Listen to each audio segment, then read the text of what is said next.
Yeah, if Bradley's got a temperature, just give him a shot of Calpol or something. Inside the dishwasher. Yeah, it'd be fine. Just give him some Nurofen. Very different. Oh, sorry. It'd be fine. Sorry, Bella. Sorry. Hi, welcome Hi, to No the Parental Guidance. Like and subscribe. Like and subscribe. We're super excited to say that we are partnering with Tesco. That's right, we are. We've got Tesco on board, which is amazing. It is. And what's even more amazing is that Tesco are supporting the National Thank a Teacher Day. And this is where you come in as well. We can thank a teacher by going to thankateacher.co.uk by the 17th of June, which then puts your school up to 100 schools. 100 schools are going to go forward for this. Yeah, and in with a chance to get £1,000 worth of Tesco fresh fruit and veg that's going to go to the school for the kids, and obviously that's amazing for them to help them with their concentration, nutrition, something that we love. So it's an amazing initiative. So thankateacher.co.uk and thank a teacher. Do it now. Do it now. And thanks for being here. Thanks for being part of the MPG community. Bye. Bye. Coming up, please welcome Kelsey Parker. Woo! You've been through so much. Yeah. You've got like such a positive energy. My kids are my purpose, and they got me through the darkest of times. Tell us your story. Not a day goes by that we don't talk about Tom in our house. Tom connects to us through our clock in the kitchen. It's like he's there. He's like, I'm with you.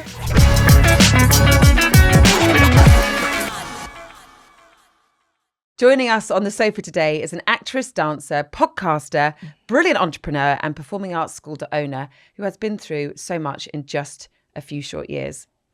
From the devastating loss of her husband Tom in 2022 to tragically losing her baby son Phoenix just last summer, she has faced unimaginable heartache. But through all the heartache, she's kept that brilliant, infectious energy of hers, becoming a beacon of hope for widows and grieving parents everywhere. Here to talk raw, unfiltered grief and modern parenting, please welcome Kelsey Parker. Woo! Kelsey, welcome. Welcome to the sofa. Always clap yourself. Always clap yourself. Well, thank you for being here. We Thanks for love that having you're here. me. And first of all, congratulations. Thank you. You are pregnant. Yes, again. I'm having a baby. You're having Very a baby. exciting. Can you say how far along you are? Yeah, what can you say? What do you want to say? I don't know. What can I say? What am I allowed to say? What you can say whatever you want to say. But We're just delighted. We're for you, delighted. so, Yeah, no, and I'm really excited. I'm so happy. Yeah. Um, I was actually scrolling last night on Instagram, and when you see something come up and you're like, yes, this is amazing. I know, and I feel it's- like I'm quite overwhelmed with the response because I knew people would be happy for me, but I didn't realise this happy. And I think with Phoenix, people were actually a bit horrible to me. And I know that you're quite shocked. I knew that you'd be shocked. But like I did have a few like horrible comments and some trolling when I fell pregnant with Phoenix. But that's people awful. And I was a bit unsure whether I was actually going to release the news about being pregnant and having a baby, because actually I am all about frequency and vibrations, and it's all to do with time. People are obsessed with timings. Yeah. Like, okay, Tom's died. When's the right time to meet someone? But time doesn't exist because we're only here once. So like, Tom could have died. Who knew I could have died 7 days after Tom? Like you don't know when you're how long you've got here. And So- if you're in a process of grieving, like a day to you probably felt like a week. Yeah. You know, But in also comparison to other people. It's no judgment, is it? Yeah. This is my life. This is how I want to live it. Why have other people got to have an opinion? Okay, I'm putting my life out there online, but you don't need to have your negative energy and opinion on my life, because I'm quite happy living my life. Absolutely. And I think when you have been through something so traumatic, sharing is helping other people. But this is how I'm dealing with grief. You're not necessarily going to deal with it the same. Yeah. So for me, actually, it was a massive deal that I was putting out that I'm having a baby, because, like I said, I did get trolling and. How do you deal with the trolling? Like, if we go back to, and how do you deal? Do you reply? Do you? Oh no, I actually generally don't care. Yeah. Like, I just think Thank more God. about that person. You're such a positive person. I mean, I have to say anyway, like I know you kind of off camera anyway, and you are always so positive and full of hope and optimism. How do you do it? Like anyone listening who's going through grief, any advice? Like, what do you do? And I think people might think, like you said, you've seen me off camera. Yeah. We've been to places together and events. Like, I genuinely am a positive person. You are. This is actually me, like 100% being authentic. And I think other people struggle with that, and they think, oh my God, how is she like that positive? But I've always been extremely positive. I think even going back to meeting Tom when I was 19 and being able to be with a pop star. Like, not a lot of women would actually be able to, and young girls would be able to be with a pop star who, you know, they were massive, The Wanted. Yeah. They were And huge. you got with him before he was famous, didn't you? Well, I met him on his first night out in London. Yeah. When they didn't have a name. Yeah. He was like, oh yeah, I'm in a band. And I was like, oh, are you? I was like, what's your name then? He was like, no, I've not got a name yet. I was like, yeah, all right, mate. Yeah, I'm a pilot. Yeah, okay, you're in a boy band, don't you? I always talk about this. My friends used to go out and get a table and pretend that they were footballers. So I was like, my friends have done it. So clever. So I was a bit like, are you actually in a band? Yeah. So when he went, I've got no name, I was like, Yeah. Sweet band love. yeah. But I think it even goes back to that because, again, my friends would say to me, oh, you're the only person that could go out with a pop star. Like, are you not worried that he's going to cheat on you? I said, why am I actually worried about, you know, that you're putting that out there? Like, also, Tom was that person that he'd probably had to message me to ask if it was a good idea. Yeah. I think it's a good idea. This girl's coming on to me. No, Tom, don't do it. But Like, how have you dealt with the grief with Tom And at having the such time? young kids. I think obviously my kids are my purpose, and they massively got me through the darkest of times. Even when Tom got diagnosed, they got me out of bed in the morning, and Tom got me out of bed, and it was like, right, what are we doing? And again, even with Tom's journey of being sick, there was only positivity. We were known as the positive Parkers. So... And how did you feel leaving the hospital, knowing that the diagnosis, you're 35 weeks pregnant? You're thinking, like, you're caring for him, but at the same time thinking, like, how did you feel in that moment? I thought, God, this is isn't it? Yeah. God. Like, and how old was your other? So Aurelia was only 15 months. I've only got the 15-month age gap between them. Wow. But she knew straight away we got home. She was like running around the house, just being an absolute loon. I thought, yeah, you know that something's happening. And then obviously when, you know, the time came with Tom, like, Tom did so well. I mean, with the fight, it was unbelievable what he actually did. Everything that was on sort of his bucket list, he ticked it off. Like, I said, what do you want to do? Like, anything he wanted to do, I'd be like, right, how can we facilitate getting you there? Even down to, he wanted to do the tour with The Wanted. But over the Christmas, he'd deteriorated quite a lot. So we flew out to Spain and did 3 weeks treatment in Spain to get him, like, up on his feet to take on the tour. And you're doing that with a newborn, two very young children. Well, yeah, Bodhi was just turned a year then. And when, you know, I'm thinking, like, from your point of view, doing the night feeds up in the night, thinking my life is going to really change over the next year. Were you scared, or? I never thought any further than the day that we were doing. Like, the next, like, let's do this day. Like, I never forward thought into, that's like, good advice. Yeah, what's going to really happen. Good advice. Because, like living in the now. Yeah, living in now. Because also, none of us know. The only thing we are guaranteed in this lifetime is we are going to die. That is all we're guaranteed. Unpaid taxes. You are going to be, absolutely. But you're going to be born and you're going to die. Yeah. But we don't talk about that. We don't talk about death. And it's like the elephant in the room. Do you have moments where you look at the kids and think, oh, that you really remind me of your dad? And do you have a moment where you feel really emotional? Oh my God, every day. And when I say, like, oh, we talk about Tom every day, like, not a day goes by that we don't talk about Tom in our house. And what sort of stuff do you talk about? Like, just everything with the children, because they are half him. Yeah. So things they do, the faces, the expressions, they are their dad. And we talk about that. And, you know, Will is amazing because he's so supportive. He loves Tom. Like, he loves everything about Tom. He's not come into the family and been like, oh, right, let's put Tom in the box and now I'm this person. But Will lost his dad when he was 21. Right. So we talk about Will's dad dying and, you know, we've gone through so much as a family unit now. Yeah. So... And we talk about parenting fails on this podcast. Was there anything that Tom did that you look back on and go, oh my God, What were you thinking? Well, I just say to Aurelia now, I'm like, you and your dad would have gone head to head. Like, there's no...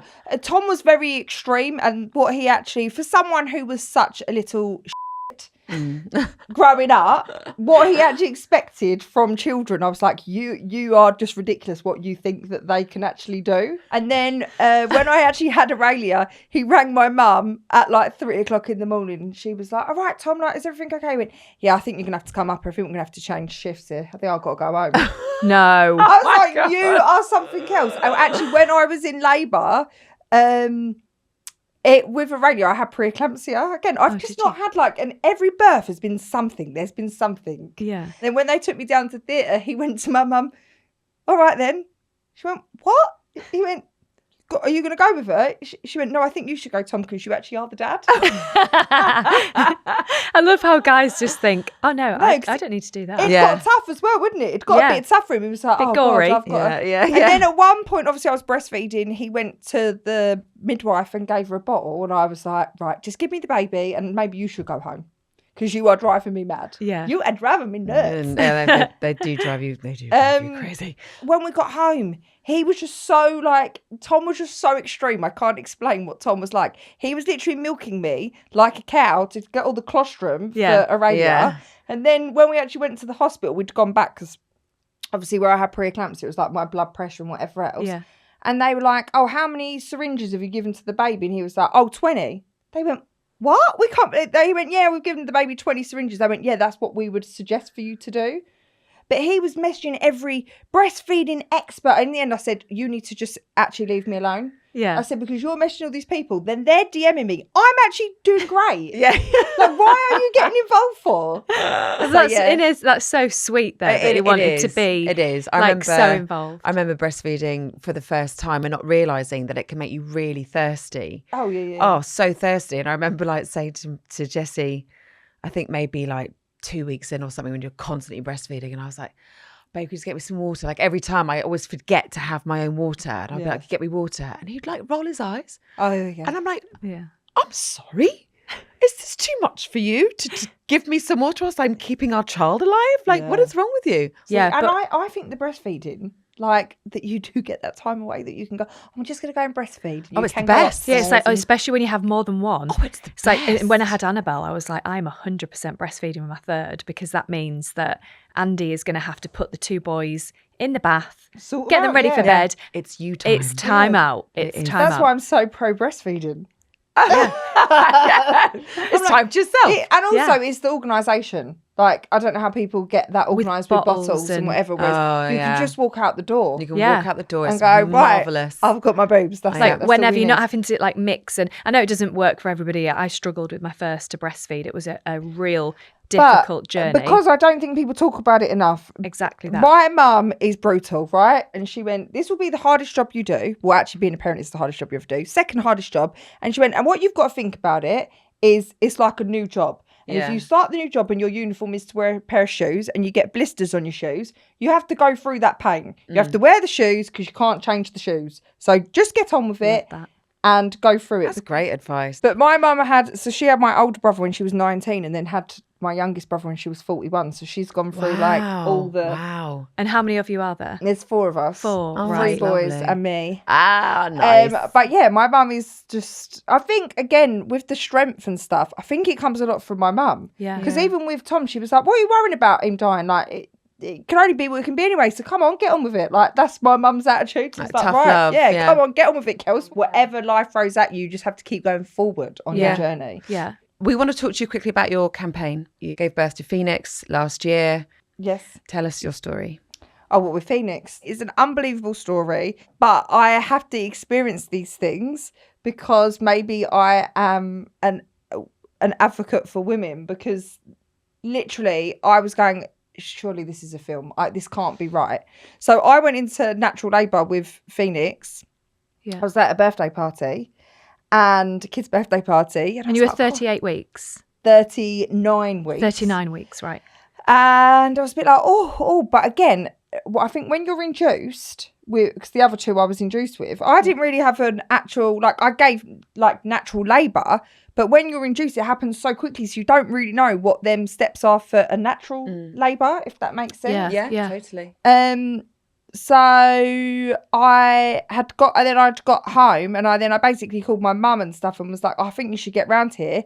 And before I knew it, Phoenix was there, because Will was at his friend's house, and I rang him and I was like you need to come home. And when he come back, he started filling the birthing pool up, but I knew that it was too late, because of your body just does. My body did what it was naturally meant to do. Did it? I just intuitively knew that it wasn't going to be okay.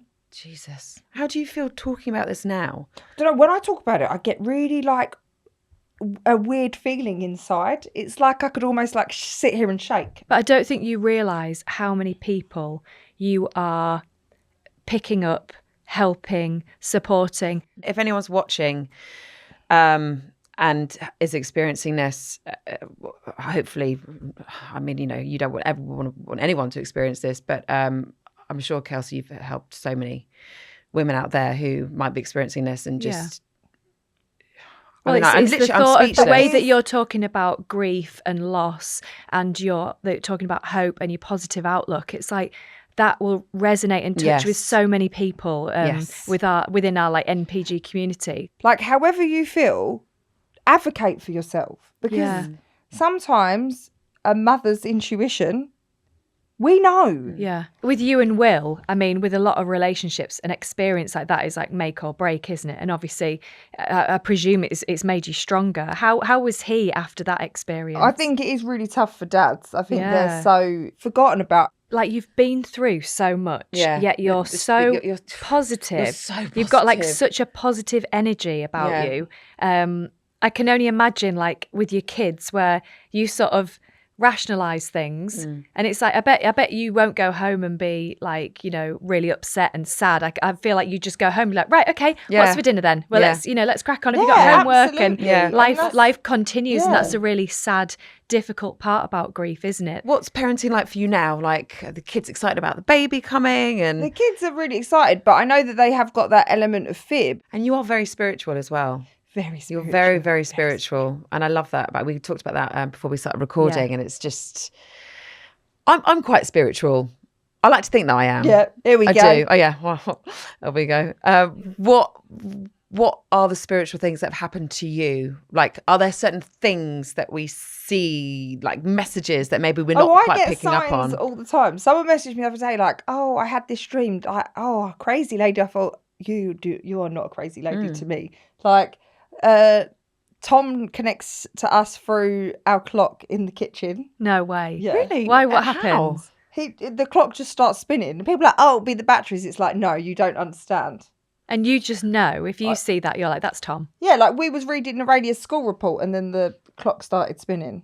No. Yeah, it's like he's there. He's like, I'm with you. I'm here. Like, I can just feel Tom anyway with me. Yeah. And then also I have a salt lamp that Phoenix connects to me with. Just like, no, it's lovely. It's lovely. Oh, I love it. But I just get signs all the time. There's so many signs, but we just, again, you live such busy lives that you don't look for signs. Of course. Or you'll just be like, oh, it's nothing. Yeah. And kind of brush over it. There's always a sign. They're always trying to connect with us. And what a comfort for you as well, given what you've been through, to know that like Tom's there with you, but with his kids. Yeah. It must be really comforting. What really broke me actually is that we were like, do you know what? If you think about it, Will's here looking after Tom's kids and Tom's there looking after Will's child. Oh my God, that makes me really upset. But that's such a nice way to think about it. And actually beautiful. A medium said to me, Tom's there. He's holding a guy's there holding a baby, and he's waving with, I can't remember his left or right arm, but Tom, obviously with his illness, had lost the movement in one of his arms. So he was like showing me like, I've got the movement back now, I'm all good. And I've got Phoenix. You've got nothing to worry about. Oh my God. That's beautiful. Yeah. And that's like, I think you have to find comfort in life, don't you? And whatever works for you. You know, people might be listening to this going, she's lock her up, get the straight jacket out. Like But that gives me comfort and that gets me through each day. And do you ever have those days, with the kids where you think, like, if they're kicking off, they're not listening. And do you ever sometimes think, oh my God, this is so tough? Like, because you've been through an experience, like, and obviously Tom's passed away, and you'll be thinking, well, if your dad was here, he'd probably be saying this, or he would. Like, do you think in your head subconsciously what Tom's reaction if they're being naughty or not listening? Yeah, sometimes I think that, but I do think that being a parent is the hardest job that you'll ever have to God, do. Yeah, so you're not wrong. I think every time they do something, you just think, oh my God, this is really, really hard. Being a parent is tough. And do you have that pressure to think, what would Tom do in this situation? What would Tom say? Or do you feel like you're so in tune with him that you're parenting in a way that he would be like, yeah, I do that as well? Oh no, I think we would have really clashed. I don't think we would have clashed on parenting. However, I am trying my best to bring them up how he would have wanted. And I've really worked so hard to get them into, like, they're both at private school. He really wanted them to go to private school. So I'm now working my ass off to put them through that, because that's what he wanted. Would you send your kids to performing arts school like you went? Oh, well, really? Yeah, she should get a place now. Like, come on, my daughter's the same. Get her in there. God. I feel like your 6-year-old and my 6-year-old, because they sound very, they sound very alike. Talking of schools, like, do you remember like a great teacher that you had growing up? Well, I think for me, I went to like a normal, like, state primary school, and it was fantastic, and it was really, really big. I just like love people. So it was a 6-class intake with 30 kids in each class. So I went from that to then auditioning. So I went to a Saturday school every Saturday, and it was Italia Conti. So I used to go from 9 o'clock in the morning till 5 o'clock every Saturday, and I loved it. And we did dancing, singing, acting, the lot. Oh, wow. And the headmaster of that school was actually the headmaster at the main school. They call it main school. So he said to my mum, I think she needs to audition to go to the main school. So I did the audition. I got a place when I was 11, and I went from that school from 6 class form to 9 children being in my year. Wow. Oh my God. So it was like such a huge jump. I knew the whole school basically. So we were the juniors. That's what they called the secondary school. It was year 7 to year 11. Yeah. And then it had a 3-year, what's it called? Diploma course that you could do. So I went at 11 and I never looked back, and it was the best thing I could have ever done, because I think if I'd gone to a normal state secondary school, I probably would have been chucked out, because I was very much like a radio. I was really, really loud, would probably be up dancing. Whereas obviously the teachers knew that, like, even when we did the educational part of it, they knew what children they were teaching. So they would make excuses for us, or they would go lightly, when we're all up being over the top, or it being really dramatic. But I think for me and teachers, it was so inspiring being at that school, because you'd have teachers that had literally performed in the West End the night before, and then they were coming taking a class. Oh my God. But it was the best place for me, and my childhood memories of school are incredible. And how long were you at that school for? I went all the way till 19. Did you? Wow. So I went from 11 to 19. And that again, with people used to say, obviously, even when Tom died, because there were, when you read out what I've actually done, I have done all them things. And I used to say to Tom when he was alive, honey, I'm actually more qualified I'm more qualified for your job than you are, because Tom didn't do that. That wasn't the path he went down. He was a boy from Bolton and picked up a guitar when he was 16 and thought, I'm all right at this, and could sing. And got in to take that tribute band, and from there he got into the Wanted. His path was completely different, but I actually had the qualifications. God damn. What's lovely is that this episode is being sponsored by Tesco, who are supporting National Thank a Teacher campaign, and it's such a lovely campaign to do. So if you could thank any teacher, who would it be and why? They were all so different, and they all brought different elements in. We had the best acting teachers. We had the best, I honestly had the best time at school. I love hearing that. I do. I think you always remember a good teacher. Yeah. Who was your favourite teacher? Well, when I was in year 5 and year 6, I had a husband and wife, and they were called Mr. and Mrs. Regular. I thought she was joking when she said this as well. And they were phenomenal together. And I still remember how calm but stern enough so we all didn't mess about. They were brilliant, and I just will always remember them. What about your teachers in the West End? Yeah, well, we literally had the best. Like, obviously, being at Conti, like the teachers were like phenomenal. There was one teacher called Sean Perkins, and everyone wanted to be in Sean's routine. Yeah. Then there was another teacher called Pat D, and she did like a certain style of dance. Yeah. Like literally, it was this. It was called was the spiral, I think it was called. Everyone wanted to be in Pat D's routine. Pat D. Pat D. Pat D, if you're listening, give us a comment. Pat D. And then like and subscribe. Yeah. And then there was an acting teacher called Dennis, and he was just absolutely outrageous. And I think even I think my mum going from like a normal state school to then rocking up for parents' evening at that school, she was like, oh my God. Yeah. Wow. Because obviously, even the feedback they'd give, it wouldn't be like, oh, Kelsey's talking in class. It was like, oh, we love Kelsey. She's just such a chatterbox. I love that. Yeah. And it's like, they wanted you to be like and that. appreciate it. That's what they saw in you to give you the place actually have a problem. at Whereas I think Aurelia's that's gonna be the best place for her, because the feedback I get a lot from her. Well, she's so emotional as well and dramatic. And I try and tell her school, I'm like, my daughter. She is dramatic, so you've got to be quite firm with her. Yes. And if you're in that type of school where it's like very like academic focused, it's like, yeah, but she's like, too chatty or she's too emotional. Where actually at a theatre school, it'd be like, and this is amazing. Yeah. This is what we need. It's getting kids in the right place. Moment is called Miss. Oh my God, I was going to say her name wrong. Oh, Miss Alder. And she is so nice. She's literally like Miss Honey. I was just about to say, I love Miss Honey. She is like Miss Honey, and she's so lovely. Yeah. But when I actually went to parents' evening, I said to her, like, you need to actually be a little bit strict with her. She was like, oh. I was like, yeah. I said, because if Aurelia can smell weakness, like, she loves Miss Alder so much. Oh. And I think that will be a teacher that sticks with her. That's lovely. When you get a good teacher, there is nothing better for your children. I'm actually going to give a shout out to Inca's teacher. Her name is Miss Ford Brooks. Yeah. And she's wonderful. And she just, I get pulled aside in the playground a lot of pickup. Can I just have a quick word? Oh, and you're just like, and I'm like, what now?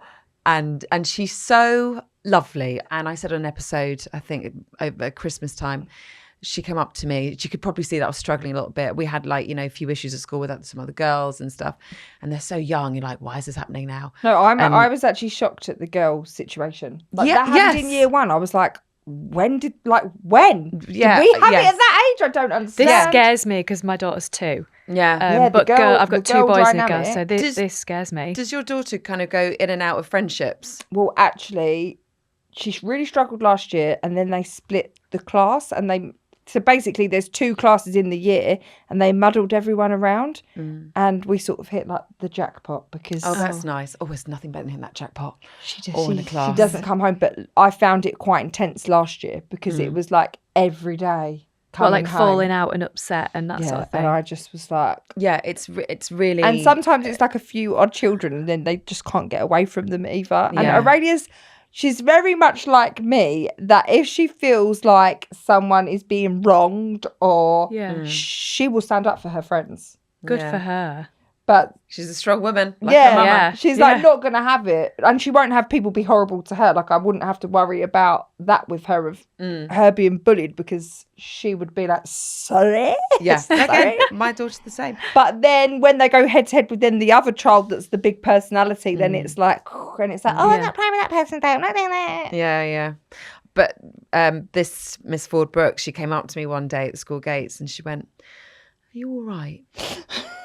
But you're just like, no, I'm actually not all right. Just like, and you can feel your face just go, bleh. Yeah, I cried. And you're just like, but that's when someone goes, are you all right? You're like, yeah, am I okay? Yeah, like, am I? You're like, no, I'm actually really not. And you're looking at it thinking, maybe I'm not. I'm going to thank her, actually. She's going to be my thank a teacher. You can do it at thankateacher.co.uk. She's going to be mine.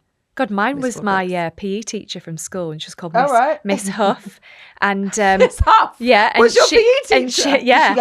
And you know what? She used to stay behind and do legs, bums and tums with us 3 days a week for like half an hour, and she taught me, because I do like personal training, and she taught me loads of stuff that I still know and use today about progressive practices and just about commitment and core strength. And it sounds really ridiculous, but she gave up her time. And I remember once on a Friday, she was like, do you mind if we finish like 5 minutes earlier? I think it was like 5:15, and school finished at like 3:30. And she said, it's just, I've got like a wedding party to go to this evening, but I didn't want to like let you girls down. And she was quite young. And I was like thinking, what? She didn't have to do that today. She should have just cancelled it and like finished when the other teachers all left. And I remember she was like locking up the PE department, and I saw her like rushing. That you guys loved it. Yeah. And there was like 10 of us girls, and I felt like it was like quite an impressionable time. And I think it was more like therapy, because she used to talk to us like 14, 15, like girls starting their periods, and it all being like, oh, no one talks about it. But she did. On that note, do you have any parenting fails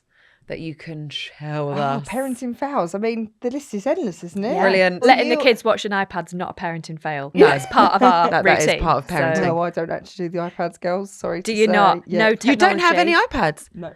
Good for you. Good for you. So you actually parent? I actually parent. What do you do when you need a though? It sounds like your daughter is like on it though. Yeah. What about when you're flying on a plane? Do you know that is the only. They're only allowed it at that point. They have an iPad that comes out for flight. Yeah, fine. Which they will watch a downloaded Netflix. Yes. Other than that, they do not have it. Yeah. I did a debate the other day with another influencer about this topic. But I'm no screens. However, only that works for us. Like each their own. Like you do you, whatever gets you through the day. Aurelia actually verbalised to me that it does funny things to her brain. So how can I then... There you go. How can I give her an iPad when she actually said, when I get off it does funny things to my brain?